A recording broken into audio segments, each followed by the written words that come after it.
people now begin to fail to recognize when there is success. And if you can't recognize success, you almost not be able to measure failure. Yes. Like in this case, Bago is a person of stride, and he has shown it in this case. Because most of the politicians we have right now, they say, what's your what's your profession? You say politics. What is that profession? Welcome back to News Insights. I am your host, Victory Ama, and I have two discussants with me. I have Pastor Kingsley and Engineer Kingsley. Thank you so much for being here. Thank you for having us. Today we'll be talking about Governor Umar Mohammed Bago's achievements since his assuming office in May 2023. Engineer Kingsley, so they have said that Governor Umar has done very good things for Niger State. He has made significant strides in the key sectors in the state. So can you tell us what these key sectors are? Essentially, agriculture, in general, youth development, and also he's making a serious headway in education. Okay, and I think the most important thing is how he has strategized. Niger State is really very close to FCT. That's you true. Understand? Of course, Niger State is even the largest state in Nigeria in terms of land mass, over 74,000 square kilometers. He can actually create over 22 Lagos out of it, and I still have balance left. Yeah. Okay, so he's making a serious investment. I think over $1 billion attraction, agricultural investment attraction since he became the governor. I'm not trying to give him credence for having a private sector background. He was a very young banker. You said something about someone excelling in I've always been an sector. Advocate of coming Once from private background sector. before you become an executive of any state or whatever, because you now know how to manage limiting factors, because productivity is about management of limiting factors, and Bago is very, very good at it. And I just hope he continues to utilize the resources they have and the advantage of their proximity from Abuja to Niger State in doing such. Okay. Yeah. Pastor Kingsley, they said that he used up to 50% of the state budget, 2025 budget, towards education. I know yesterday we spoke about education and how much is what you have to give into, is what you have to put so much effort into. So, do you think what's the implication of this thing that he's doing? Him putting more than 50 or up to 50% of his budget into education. That's just to show you he knows what he's doing. Because one of the things that people need is enlightenment. Yesterday we were talking about how people need to be enlightened and to know what to do and how to do what to do. Until the people know, they won't be able to come out of that. And ignorance is a very big, big factor in development. If the people don't know how to use the tractor, if the people don't know how to use the medical facilities, they are not going to go anywhere. So him looking at education, primarily 50%, that's a lot to make sure there's enlightenment.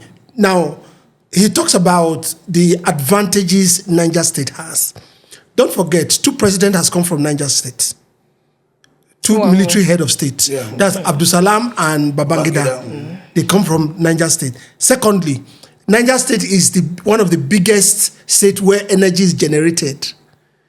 And that energy, it turns out to have impact on the economy, big time, right? Yes. Okay, Niger State has proximity, like Engineer Kingsley has already spoken, to Abuja.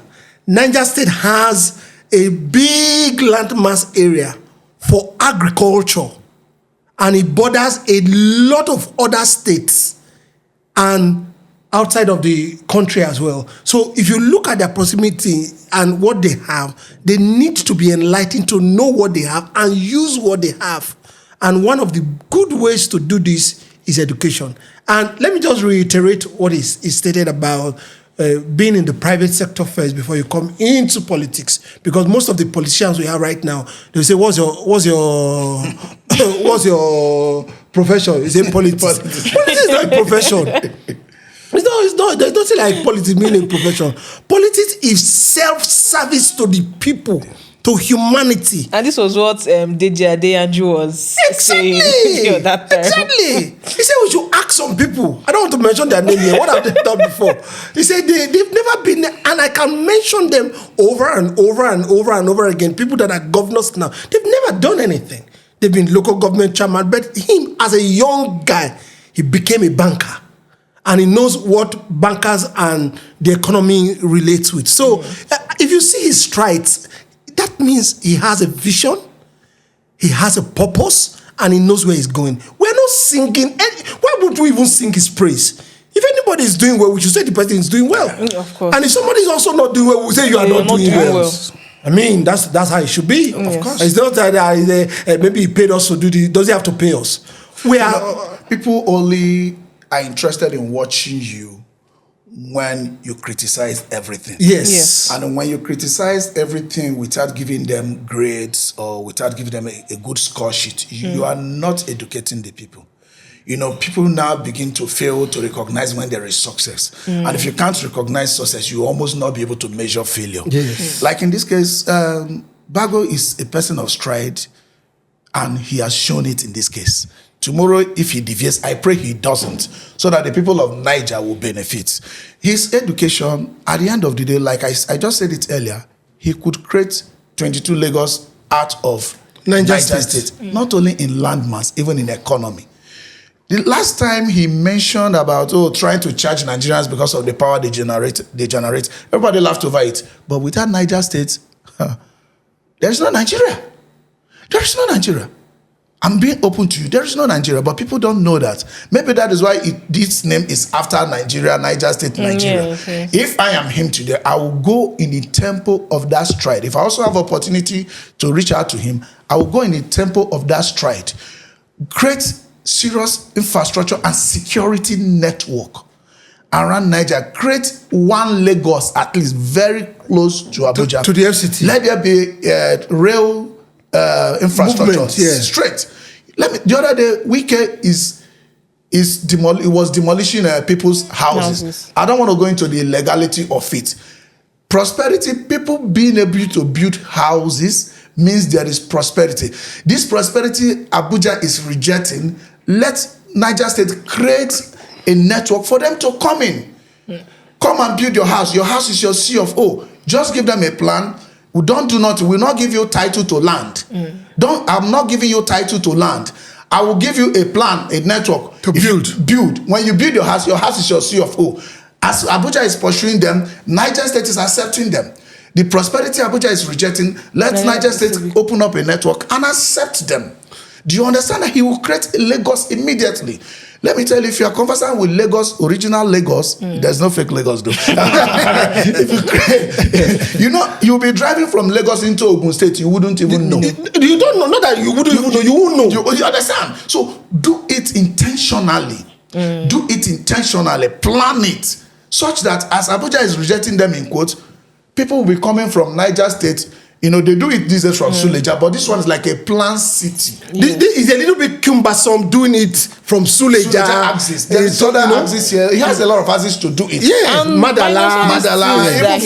He has also he has provided job opportunities. Yeah, a lot. Tried to make the environment even from this Giri axis, from that bridge, throw up another network. Yeah, a hub. You see, I think the holistic thing is doing. There is human capacity development. Yes. There is economic development. Yes. Then there is also enlightenment, and which leads to political development. Look at one of the things he's doing. He's building a teaching hospital for Ibrahim Babangida.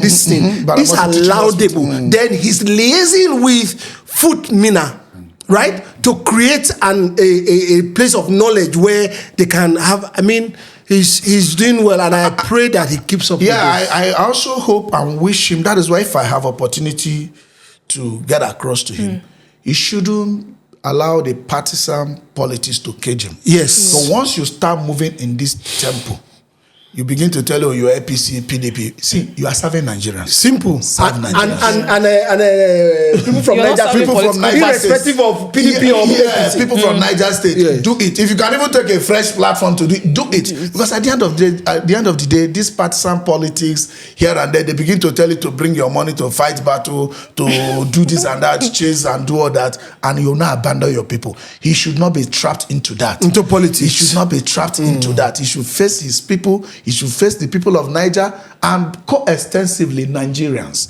Because if he ends up creating this new Abuja, call it one name or whatever, Yes, let there be a hub, people but move commercial to- hub, all these trailers that they don't have where to rest, going to Zuba and all that, create a hub for them. Then the people who wants to build their houses, create a hub for them. Yes. All commercial hubs, residential hubs, whatever, create it. The Niger State can afford it. Let him move in this stride and do all that. Thank you very much for being here. Thank you for your insights. I really enjoyed this discussion. Yeah. So we've come to the end of this particular discussion. Thank you very much for tuning in. Please don't forget to comment, like, and share. I'm still Victory Ama.